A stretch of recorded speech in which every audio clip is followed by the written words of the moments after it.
everyone, it's Lindsay. Welcome back to the Imagine channel. I'm super excited to be here again. Today I'm going to be sharing with you how to make these Shrinky Dink charms.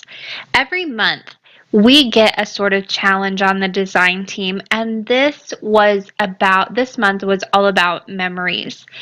Now, a lot of people do scrapbooking to save their memories. A lot of people do different things, memory boxes, shadow boxes, all very fun things.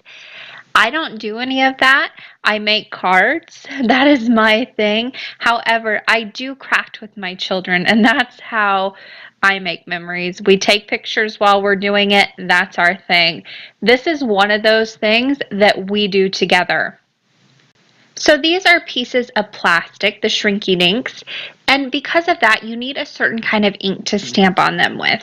Your regular ink isn't going to do it. It's going to wipe right off. I like to use the new StazOn Pigment ink. These are beautiful. They stamp nice and opaque, and they just stamp really, really well onto this plastic. So I'm going to show you how to make a bunch of different kinds of these. The first ones I'm starting off with, I'm just going to use some of my stamps, ink them up with this piano black ink, and stamp them down onto the plastic. I am using my Misty for this. You don't need this tool. You can use an acrylic block. You can make your own from some, you can use a plate for that matter, or a cup or anything. I've heard people using the back of their cell phones to stamp things down. Just have fun and play around. So I'm going to go ahead and stamp these down. Because I am using my Misty though, I can do a double stamp and I can stamp more than one at a time. I just like to go ahead and pick that up. It is going to pick up the plastic. These are kind of sticky whenever you stamp them down, but because I'm using my Misty, I can line it right back up and stamp again. I can even go in for a third and fourth time if I would need to. Now I also went ahead and used a little sentiment there that says love, and I'm going to ink that up with the purple ink, and I'll stamp that down. So you can do a lot of different things with any stamp that you have on hand. It doesn't need to be images, it can be words, and you can make your little charms that way as well. These are just a lot of fun to play around with and use what you have on hand.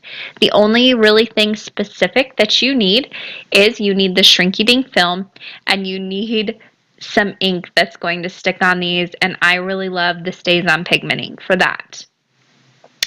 So once I had those stamped, I set them aside to dry. You can't heat set these. You have to let them air dry. And then I'm going to flip them over to the back side. You can't color on the front side with the ink. That'll smear everywhere once you start applying color with these markers over the top. Flip it over to the back, and I like to use alcohol markers. You can use Sharpies, whatever you have on hand. You could also do some alcohol ink coloring. That would be really, really gorgeous. Anything that is going to stick to a slick surface, a non-porous surface, that's what this is going to work on these. So just think about what you have in your stash that could do that. A lot of times I like to buy cheap Sharpies just when they're on sale around back to school time and stock up on those and have those on hand for some fun coloring for my kids so they don't get into my good markers. Now once I have those done, something else I like to do. I have a ton of dies. They don't have to be anything special either. You can just use circle dies, rectangle dies, anything you have on hand. I like to get those out, string those out on the table, and just start letting them choose whichever ones they want to use. And then we use the die cutting machine together to cut them out. My son can do it himself, however, my daughter needs a little bit of help still. So we like to cut a bunch of different die cuts out. Whatever they want to do. The only thing you need to remember when you're doing these is the smaller they are to begin with, they're going to get even smaller. These shrink considerably. They're called Shrinky Dinks. So just remember that whenever you're choosing what you want to use. So I'm going to show you a few ideas that we like to use on ours. I like to get out my inks, put them all out on the table, get some sponges, put them out on the table. You can use makeup sponges. I'm using the blushers from Imagine here. And I get a few stamp sets out, and I just let them go to town.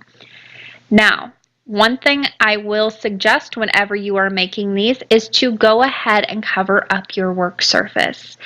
If you give them a piece of paper like I'm working on here, you're not going to get the coverage that you need for kids. I mean, they just go wild. They go everywhere. So what I like to do is take a black garbage bag, cut it in half, and put it over my table.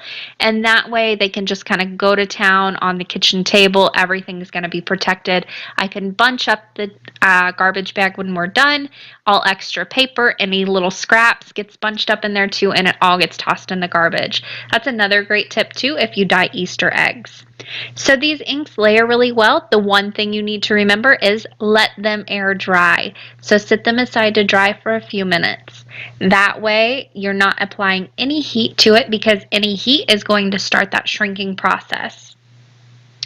Now this one, I went ahead and did a little bit of yellow in the background, added that green over the top with the background stamp, and then stamped a little sentiment right on top. This one is probably my favorite. It's so much fun. I also did a little bit of a square. It has that little pinking edge on it. I stamped a shark from a Joy Claire stamp set, and I'm using, again, that StazOn Piano Black ink. That is a great one to have on hand for all these. I stamped that down with a little Bite Me sentiment down on the bottom. These would be perfect for boys. Then I'll go ahead and give that a little color in. When you color with your alcohol markers over this, it's going to look lighter than the colors actually do. So if you choose a really light color, it's not going to show up. Maybe go a few shades darker. Something else we really like to do when we're making these is get an alphabet die set and die cut a bunch of letters. My son is really into making those bracelets right now. And he likes to take those and put his friends' names on them, or use them as little charms on that, and just thread them onto the string to create little bracelets. So it's very easy to customize these. We like to just put a little layer of ink over the top and then use Sharpies to write names on there. The one thing with the Sharpie, whenever you're writing over there, it's going to remove a little bit of that ink, and it's going to build up on the tip of the marker. So, and that's just especially on the really thin Sharpie, the fine point Sharpies. So if that happens to you, just scribble it off on a little piece of scrap paper, and then you can keep writing as is. So there we just did a Papa, a number one dad. I did a Brennan and a Madison, my kids. And then you can also die cut and use your die cuts and stamps. So here I used a little Pretty Pink Posh stamp set and die set. I die cut first and then stamp that little image, coordinating image, right over the top.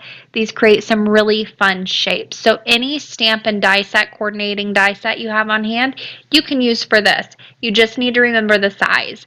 I did use that little envelope right there to show you just how small these can get and just how much these shrink up. They are adorable. However, the smaller you get, the less kid-friendly they kind of get, because they're a little harder to handle. Again, I'm using my alcohol markers to color on the back side of those, and then it's time to put in the little holes. So I like to use a regular hole punch for this. If you go any smaller, it's hard to get anything through it. So I have this regular hole punch, and then I have a smaller one off to the side that I will show you just how small it can get. So whenever you're doing your die cuts, think about that too. If you do want these to have holes in them, just think about where you're going to put that hole. So now it's time to put these in the oven. I did a little experiment for you so you didn't have to. I put some in the oven, and I also did some with my heat tool. The ones on the left are with my heat tool. The ones on the right are from the oven. I got considerably more kind of clumping together, and just they didn't end up as flat and nice as doing it in the oven. So I like to take my baking sheet, line it with foil, and place these into a 325-degree oven and keep an eye on them. They're going to start doing crazy things. Here you can see from my oven, they start to warp, they start to kind of pull up together. They might even start to stick on themselves. If they do that, if they stick on each other, then you need to go ahead and pull them apart and then put them back in the oven and let them continue. But you can see these are going to start to kind of roll up, do some crazy things, but they will flatten back out, I promise. This is just part of the shrinking process. I wouldn't do as many as I did here. I had to continue to pull them out, put them back in. The larger ones are going to take longer. The smaller ones end up going really quickly. So I did several pull outs, put back ins, pull it out, put it back in. You get the idea. But once these shrink up, they are the cutest little things. I mean, your writing gets tiny, first of all, which is just adorable. Your stamping gets tiny. Everything looks awesome. These inks don't crack at all under the heat or in, the shrinking process at all. So everything looks really, really good. Look at that little love sentiment right there. It is so adorable. Now, even in the oven, sometimes you can get a little bit of a curl like I did with that Bite Me one. However, the majority of them do lay really flat. And if that happens, you can put it back in there. Now, these two right here, I use that smaller hole punch. You can see the holes are almost non-existent on those. You could possibly get maybe like a piece of thread through there, but other than that, you're not going to be able to thread that onto much. So a regular hole punch is about the size I would go if you're working with kids. If you are an adult and you want to make these and you can thread that through, then by all means, go for it. Here's a closer look at all the finished ones. You can see that one curled just a little bit. I could have put it back in and flattened it out, but I decided to leave it as is and show you how it looked coming out. There's my chick and my little envelope, and all of them put together. These are a lot of fun to make. This is the way I make memories with my crafting. I hope you guys enjoyed this video. Happy crafting.